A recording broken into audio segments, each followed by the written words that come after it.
네, 안녕하세요. 스포츠 클래식 김창덕입니다. 3월 13일 월요일 중국전을 마지막으로 대한민국이 월드 베이스볼 클래식 모든 일정을 마무리했습니다. 사실 조별 예선 이후에 8강에 진출해서 8강전을 대비해야 되는 상황인데 대한민국은 호주전 패배가 뼈아프게 다가오면서 2승 2패 결국 조 3위로 탈락을 하고 말았습니다. 그렇다면 왜 이렇게 탈락이 됐는지, 어떤 부분이 문제였는지 한번 분석해 보도록 하겠습니다.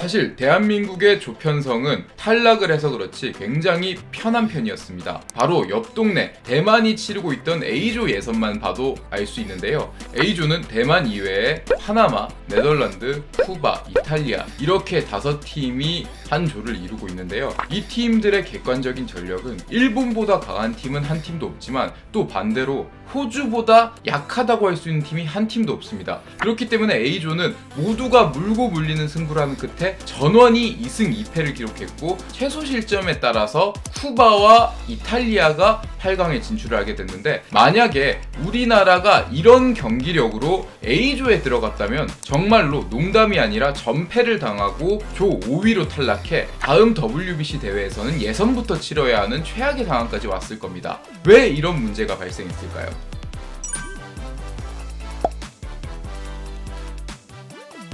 결국 조 2위를 갈랐던 경기는 호주전이라고 할 수 있습니다. 대한민국이 2승 2패로 3위, 호주가 3승 1패로 2위를 기록했고 일본이 전승, 체코가 1승 3패, 중국이 4패 이런 식으로 딱 계단별로 순위가 정해진 걸 보면 결국 2위와 3위가 된 호주와 대한민국의 첫 경기가 사실상의 조 2위 결정전이라고 할 수 있었는데 우리는 그 경기에 앞서서 다음날 경기인 일본전을 더 신경 쓰는 모습을 보였습니다. 그날 9위가 좋았던 원태인을 조금 더 길게 끌고 가면 불펜 운용이 편했겠지만 원태인의 다음날 등판을 염두에 둔 듯 30구가 되기 전에 그를 내려버렸고요. 그리고 불펜에서 대기하고 있던 김광현 선수를 굳이 호주전에 투입하지 않고 당일날 다음날 선발 투수로 갑자기 보직을 변경하면서 7회에 소영준 선수를 올렸습니다. 이런 부분 역시 일본전을 염두에 뒀기 때문에 조금 안일한 운영을 했다고 할 수 있는데요. 반대로 우리가 일본전을 생각해서 호주전을 조금 다르게 생각할 때 호주는 투수만 9명을 투입하는 초강수를 뒀습니다.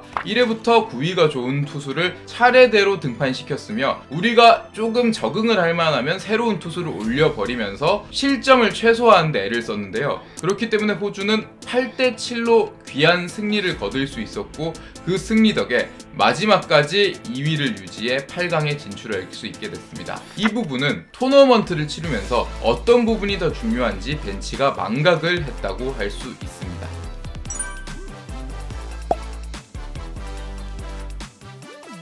이번 대회 이야기를 하면서 이강철 감독 이야기를 정말 많이 하는데 앞서 이야기했던 투수 운영도 아쉽지만 저는 이강철 감독의 야수 운영도 아쉽다고 볼 수 있습니다. 이강철 감독은 원래 KT 내에서도 조금 믿음의 야구를 하는 편인데 이번 국가대표에서도 그런 부분이 변하지 않았죠. 최정이나 김현수의 타격감은 대회 내내 매우 좋지 않았고 다른 선수를 교체해서 쓸 수 있었음에도 불구하고 이들을 체코전까지 끝까지 믿고 썼습니다. 결국 결과는 그다지 좋지 않았죠. 그런데 이강철 감독이 생각을 해야 될 부분이 KT 위즈에서 경기를 운영할 때는 선발로 나오는 선수와 벤치에 있는 멤버의 실력 차이가 꽤 크지만 국가대표는 그렇지 않다는 거죠. 벤치에 앉는 선수들도 국가대표의 경우에는 모두 소속팀에선 주축 선수로 뛰는 선수들이기 때문에 컨디션에 따라 다른 선수를 기용해보면 결과는 다르지 않았을까 하는 생각이 듭니다. 공교롭게도 처음 타선의 변화를 준 중국전에 가장 시원한 공격력이 나왔던 점 역시 조금 아쉬운 부분이라고 할 수 있습니다.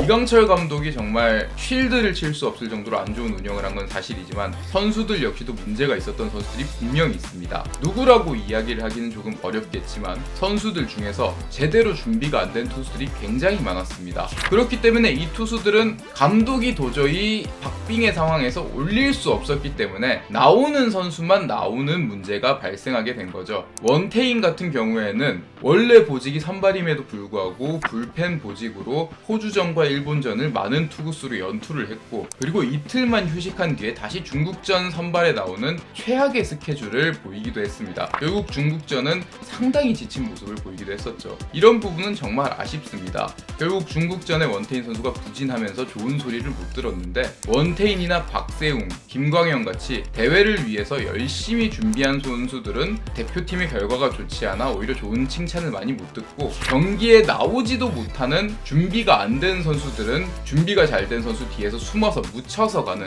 정말 안 좋은 그림이 나왔다고 볼 수 있는데, 대표팀 선수들이 국가대표의 무게를 무겁게 생각하고 3월에 맞춰서 몸을 제대로 만들어 왔어야 한다는 생각이 듭니다. 일부는 분명히 시범 경기 수준으로 몸을 만들어 온 것이 보였습니다. 네, 스포츠 클래식 WBC 입중계를 하면서 저희도 의욕적으로 대회를 준비를 하고 여러분들과 함께 즐기려고 했는데, 다른 나라 같은 경우는 이제 축제가 시작된 듯 야구의 축제를 즐기고 있는 모습을 보이고 있는데, 우리는 너무 우울한 모습으로 대회를 마무리하게 됐습니다. 오히려 같이 탈락을 했지만 WBC 본선에서 첫 승을 챙기고 대부분의 선수들이 직업이 따로 있는 투잡 야구 선수들이 열정적인 모습을 보여준 체코나 WBC 최초로 8강에 진출한 호주, 아니면 다른 탈락이 확정된 대만 같은 나라도 정말 납득할 만한 경기력을 보였는데, 우리나라가 가장 납득하지 못할 경기력으로 대회를 마쳤다는 생각이 드는데요. 개인적인 총평으로는 20개 국가 중에 가장 야구를 못했다고도 할 수 있을 것 같습니다. 이런 부분은 한국 야구가 정말 반성을 해야 되는 부분이고, 다음 국제대회에서는 이런 일이 없도록 해야 하지 않을까 이런 생각이 듭니다. WBC에 대한 이야기는 여기까지 한번 해봤고요. 다음 시간에는 다른 이야기를 가지고 돌아오도록 하겠습니다. 지금까지 스포츠 클래식이었습니다. 감사합니다.